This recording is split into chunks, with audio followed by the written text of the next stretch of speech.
J'ai un petit problème avec certaines critiques qui ont été faites par rapport au film de Willem.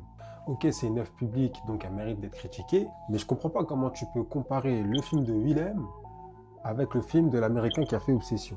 Ok, c'est tous les deux des créateurs de contenu, ok, c'est tous les deux leur premier film, mais on va pas se mentir, les Américains, niveau cinéma, ils sont largement dans une autre dimension. Pour un film français, il y a peut-être 100 films américains qui rivalisent. C'est comme si tu comparais l'OM et le PSG. Bah, j'étais obligé de la faire, back to back. Et franchement, je trouve ça pas logique de dire que l'Américain, il a fait un meilleur film que Willem, nanani, nana. Ok, c'est vrai, mais on peut pas comparer les deux.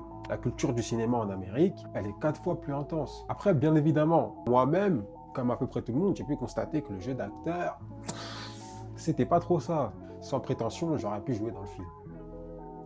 Ouais, j'ai un côté acteur, je sais que j'aurais pu jouer dans le film. Mais ce qu'il ne faut pas oublier, c'est que Willem est un créateur de contenu à la base. Donc, il y a certaines attentes qu'on ne peut pas avoir vis-à-vis de Willem, parce que c'est pas un producteur de cinéma. Il ne connaît pas le monde du cinéma. Il connaît le monde de la création de contenu. Après, tu me diras, dans ces cas-là, pourquoi il a fait un film? Parce qu'il en avait envie. Voilà.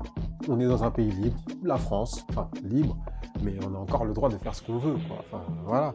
Son rêve, c'était de faire un film au cinéma, c'est ce qu'il a fait, voilà. Le film qu'on a eu au cinéma, c'est du Willem. Les gens, ils se plaignent parce que Willem, il a joué 2 rôles. Mais c'est son concept. En tout cas, personnellement, moi, le film, il m'a plu et j'attends la suite.